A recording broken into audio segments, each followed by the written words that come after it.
나이다. 아멘. 할렐루야. 살아계신 하나님께서 오늘 2부 예배 드리는 우리 성도들 위해 함께 하심을 믿습니다. 우리 옆에 분들에게 축복하겠어요. 사랑합니다 성도님 하고 인사하겠습니다. 미리 말씀을 드려요. 오늘 설교는 되게 짧을 거예요. 그리고 밥 먹는 시간에 거의 끝나는, 평소에 끝나는 시간 맞춰서 아마 끝나지 않을까 생각하고, 잘 협조해 주시면 30분 안에 끝나지 않을까 이렇게 생각을 합니다. 예배 축도가 맞춰진 후에는 찬양대는 가만히 계시고 곧장 이제 찬송을 하나 부를 거예요. 그 찬송 부르면서 3층에 계신 분들은 2층으로 오셔야 됩니다. 왜냐하면 그쪽에는 관리가 안 돼서 오직 2층에서만, 좀 그래서 많이 내려오시면 좁아도 여기서 다 하는 거지 다른 데 갈 수가 없어요. 그러니까 정리를 잘 하시고 찬송 하나 부르고 나서는 문을 잠가 버릴 거예요. 왜냐하면은 들어오면 그 다음부터는 이게 인원수가 안 맞으면 또 투표를 해야 되거든요. 이게 법적으로 깨끗하게 클리어하게 하기 위해서는 한 명도 틀려서는 안 됩니다. 화장실 급한 분은 참으세요, 그냥. 왜냐하면 금방 끝나요. 제가 보장하니까 예배 시간 맞춰서 충분히 끝나니까 화장실 간다고 갔다 그러다가 잠그면 그 다음에는 안 열립니다. 그러니까 그거 참고하셔서 빨리빨리 진행될 수 있도록 그렇게 협조해 주시기를 바랍니다. 교회에서 하는 모든 일들은요, 교회 사람들이 마음대로 만들어내는 게 아닙니다. 성경의 근거에서 모든 일들은 진행이 되는 거예요. 교회에 5대 사명이 있어요. 예배, 교육, 교제, 봉사, 전도. 이거 왜 하느냐? 성경에 있기 때문에 하는 것입니다. 오늘 공동의회를 통해서 새 일꾼을 뽑는데 왜 하느냐? 성경에 나와서 하는 거예요. 이게 사도행전 6장 오늘 읽었는데 이게 일꾼 뽑은 얘기거든요. 이 초대교회는 놀라운 부흥의 역사가 일어납니다. 근데 이게 지상교회는 항상 문제가 생기게 돼 있어요. 이 세상 어떤 교회도, 여러분들이 잘 아는 어떤 좋은 교회도 다 그 안에 들여다보면은 인간이 모인 곳이라 다 문제가 파생되게 돼 있습니다. 왜냐하면 교회 안에는 알곡만 있는 게 아니라 쭉정이도 있기 때문에 그렇고요. 또 알곡만 있다고 해도 성도들끼리 믿음의 성숙도가 다르고 또 이 성화되는 모습이 다르기 때문에 인간 관계 속에서는 이 갈등이 반드시 존재하기 때문에 교회는 문제가 되게 돼 있어요. 오늘 이 초대교회도 문제가 있었네요. 오늘 1절 보겠습니다. 1절 말씀 시작.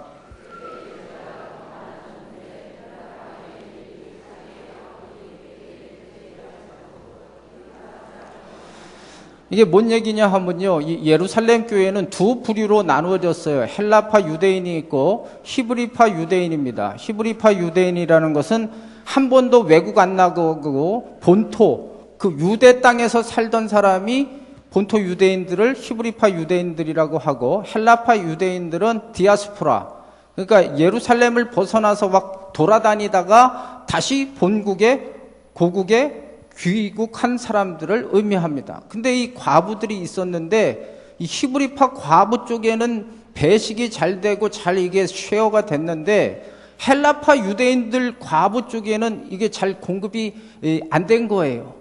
이게 문제가 생긴 거예요. 문제가 생긴다고 때려치면 그건 교회가 아니죠. 문제가 생기면 그 문제를 잘 극복하는 게 중요합니다. 구제 하나님이 원하시는 거거든요. 간단해요. 문제가 있을 때 일 안 해버리면 좋겠지만 그건 마귀가 좋아하는 일이고 결코 하나님의 방법이 아닙니다. 그럼 어떻게 하든지 그 문제를 해결하는 게 중요하죠.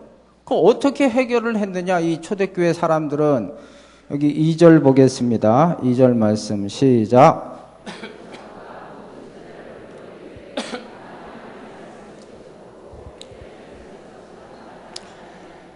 2절 말씀은요, 그 문제가 생긴 원인을 분석한 거예요. 왜 이런 문제가 생겨가지고 서로 원망하고 불평하느냐? 뭐가 문제냐 이거죠. 표면적으로 보여지는 게 문제가 아니라 내부 속에 있는 것들이 더 문제잖아요. 교회는요, 은혜로 와야 되거든요. 교회는 성령의 공동체예요, 여러분.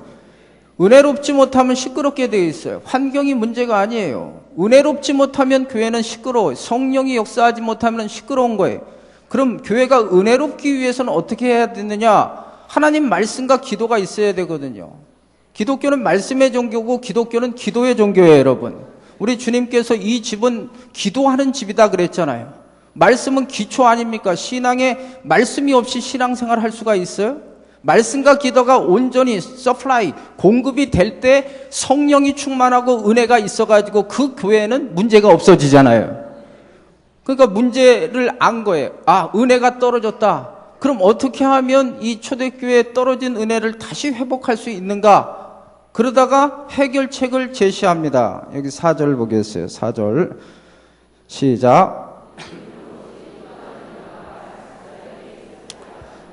이 말은 뭐냐 하면 사도들은 이제 다른 짓 하지 말고 하나님 말씀 전하고 기도하는 일에만 전무하라는 거죠. 여기서부터 문제가 파생된 거예요.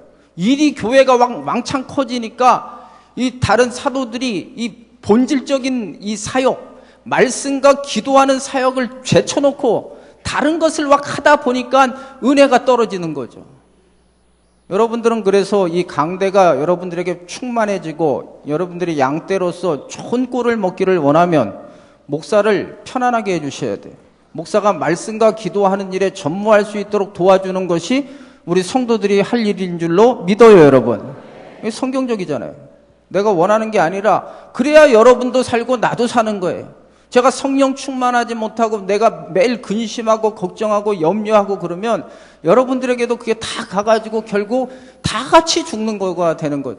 교회가 은혜롭기 위해서는 목사의 말씀에 파워가 있어야 되고 기도의 영역이 있어야지만 그 교회가 은혜롭게 되는 거예요, 여러분. 그런 교회 만드시기를 원하면 한번 아멘 해보세요. 그렇다고 문제가 해결된 건 아니잖아요. 한 가지 더 해결책이 있어요. 그게 뭐냐 하면 3절입니다. 3절 시작.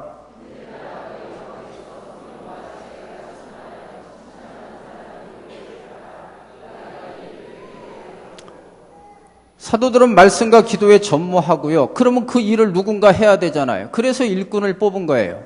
그러니까 일꾼을 세우는 목적은 하나님의 교회를 은혜롭게 하고 목회자를 잘 돕기 위해서 일꾼을 세우는 거예요. 오늘 뽑혀지는 일꾼들 잊지 마세요. 왜 세우느냐? 하나님의 교회를 은혜롭게 하고 목회자를 잘 돕기 위해서 일꾼을 세우는 거예요. 근데 여기 3절 말씀에 보면 일꾼의 두 가지 조건이 있어요. 첫째는 하나님 측면에서는 성령과 지혜의 사람을 뽑아라 그랬어요. 성령과 지혜의 사람. 그거 어떻게 아느냐 이거죠. 예수님께서 마태복음 7장에 그 열매로 그 나무를 안다 그랬어요. 그래 요번에 여러분 새로 10년 만에 총회 헌법이 바뀌어서 4가지 기준을 가지고 법대로 했어요. 그 4가지 기준이 온전한 주일 성수, 11조 드리는 거, 그리고 새벽 기도회 하는 거, 전도하는 거. 이걸 통해서 아, 이 사람이 그래도 하나님 앞에 성령으로 충만한 사람이겠구나 하고 그 기준을 가지고 선택을 하는 거예요. 또 한 가지 컨디션은 인간적인 측면에서는 사람에게 칭찬 듣는 사람을 뽑아야 돼요. 왜 이게 중요하느냐 하면 일꾼은 같이 일하는 거잖아요. 이 교회 안에서 누가 일해? 같이 일해야 되잖아요.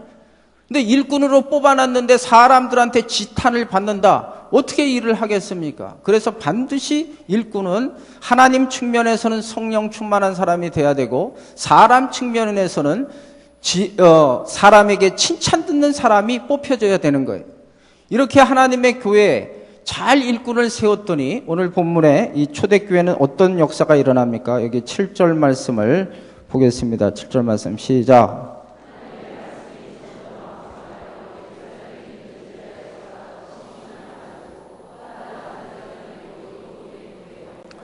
하나님의 일꾼을 잘 뽑으니까 교회는 더 부흥되고 심지어는 그 제사장들까지도 돌아오는 역사가 일어났어요. 오늘 새로운 일꾼을 뽑습니다.